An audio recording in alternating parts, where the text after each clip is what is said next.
Why do you think it's important to offer a show covering this topic in a secondary school?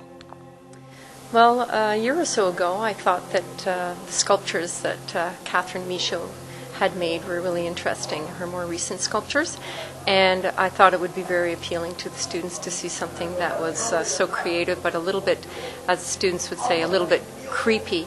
So it's something that I just thought would go. It's the right time of the year for it, and something that the students could appreciate and get ideas from. As the show's been open for a few days now, what's been the initial reaction from visitors? Well, last Thursday night I was in, and there were some young students in here, and first thing they said is, "Oh, it's so creepy." So it was sort of the response that a lot of people get when they see the sculptures, because the eyes are don't have pupils and irises, and that they're all black, so they think it's a little bit on the creepy side because of that. Is the response different from the youth and the adults to the show? Yes, it is. The youth sort of just react to saying it's a bit creepy, and they don't understand so much. Adults find that they look at how things are made and how beautiful the garments are, the regalia, and the positions of the sculptures and that. So they just think it's kind of amazing. All these regalia were made over the years, and that they're just different from anything else they've seen here. How would you rate this to other programs that you've held here? The gallery is an educational gallery, and we've had professional artists in.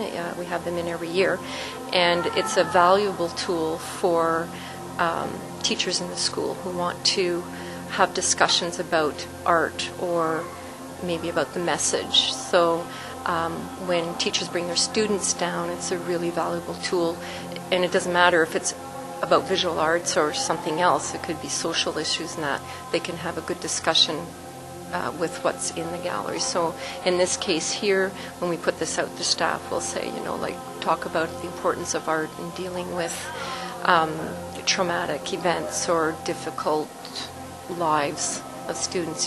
How can you make that a positive thing? What awareness do the educators have about PTSD or CPTSD? I think we hear about PTSD all the time in the news with the military. CPTSD I hadn't learned about, and found out that it was complex, post-traumatic stress disorder. I think with students, they all have issues, and there will be a lot of them that we don't know. We don't know about their personal lives as educators and that. So I think maybe the importance of an exhibition like this and having that discussion about issues and maybe making lives a little bit easier for some of our students is really important. And I think and allowing them to have an outlet to deal with the problems they're having, so it doesn't escalate so much later on, I think is important. So I think the arts are a really good outlet for students to express themselves without necessarily having to tell the whole story, like writing a story. So it's a different way of them to express what's happening or how they feel about what is happening or has happened to them. I think it's an important discussion for educators. Kathryn, what prompted you to create an art installation on this topic? It's really the topic that created the art installation, and to say a singular art installation would be wrong. It all started in 1987 with one piece that sent chills up my spine, and it's taken me since then to understand the creative process. The theme has remained the same since 1987, and I've finally understood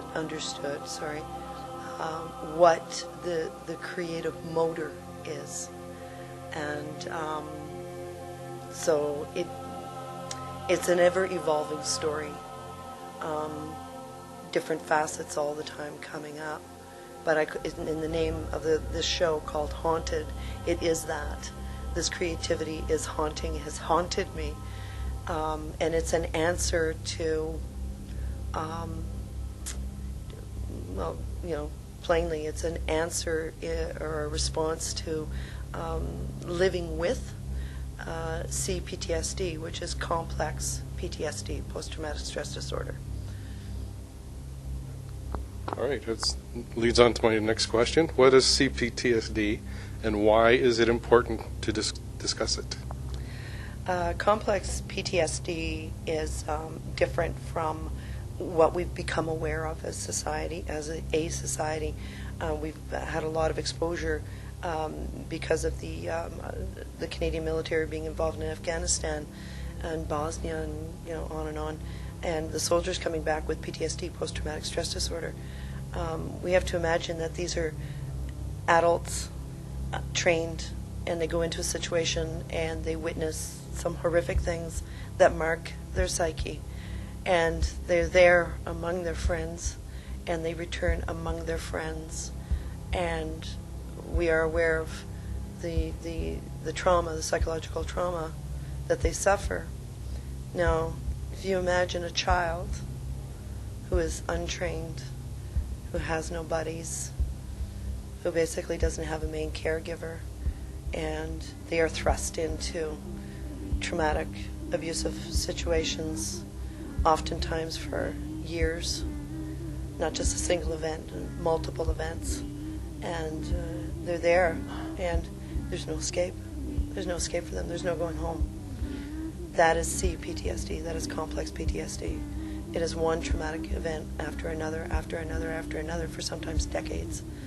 Oftentimes the children are sworn to silence, or no one believes them, or no one listens. And these kids have to deal with that. We don't know enough about complex PTSD. According to psychotherapist Mark Dworkin, in a secure and loving household, children neurologically develop a learning brain, while those who have grown up in an abusive household develop a survival brain. My question is there medical or psychological treatment people with this condition can get to help them? I would say that, going back to PTSD again, finally, the medical establishment is catching up. Primarily since 9/11, there's been a lot of fodder to study, a lot of people they could study, like mass victims, if you want to put it that way, that they could study at Mount Sinai. So the medical community is beginning to catch up when it comes to CPTSD. They haven't caught up, and it's a problem. It's an issue. It mainly resides on the right side of the brain. It's a part of the brain that does not have a communication center. It deals with memory and emotions. The trauma will live in that part of the brain. And the right brain is also very visceral, very kinesthetic, and it does influence the body, adrenaline levels, cortisol levels. It is not just in the mind. It takes the body with it. And when trauma of that type happens at a young age, literally the neurological markers change. That's the survival brain. The way the world is seen, the way the world is coped with, it's all different. It's all very different. And we as a society don't really understand it. And it's a matter of bringing it into the forum to be discussed, to identify this non-linguistic language, because it does express itself in many, many different ways, but it's not verbal. This exhibition is an example of it. The theme of this exhibition is based on dreams. When my life was a nightmare during the day, my only escape was to dream of something better.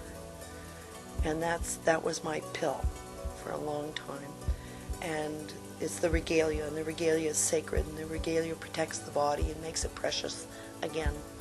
So it was my way of coping with the world. Is enough being done to create awareness to spur political action? Again, it comes down to, yes, there is now for our veterans with PTSD.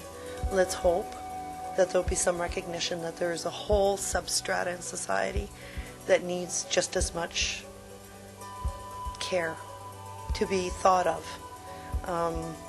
It's little things, little things. It's not the big political gestures. It's little things like taking care of a neighbor, like just checking in on them, or just lemonade stands. I mean, things we used to do. We used to take care of each other in our neighborhoods, and children sometimes could find solace in different ways. It's the small things that we don't do anymore as a society for each other. So eventually there will be, legislation, but in the meantime, it's just caring. Once you examine the feedback and critique your efforts, where would you wish to go next with your quest? Okay. There's been some reaction right now from youth, which is quite interesting. I'm very interested in what the youth are thinking about this exhibition. They use the word creepy, but I mean creepy translates into haunting. So the title of this exhibition is Haunted, and it's the dreams that haunted my psyche until they were created, and then when they were created, they kind of dissipated. So it's a message that that wanted to be brought to the forefront. So the youth are feeling that. So they say creepy, but they're feeling it. So that's good. That's visceral. That's good. The other thing apparently is the attention to detail. And I do pay a lot of attention to detail. It's every minute little thing. And it's quite symbolic of what I said earlier about it's the little things that count. They are the things that when they're strung together make the pearls we wear forever. They are the things that define us moment by moment, minute by minute, hour by hour, day by day. It's every raindrop, counts. It makes an ocean. So nothing is insignificant. Everything is of the ultimate importance. And that is the detail that I put into the work. And I have no issues with doing it. I get asked that a lot. Why so much effort? It is not an effort for me. It's important, and every tiny little bit counts. And it's the sum total, is greater than the whole. Is that the expression? It's everything together that makes the meaning.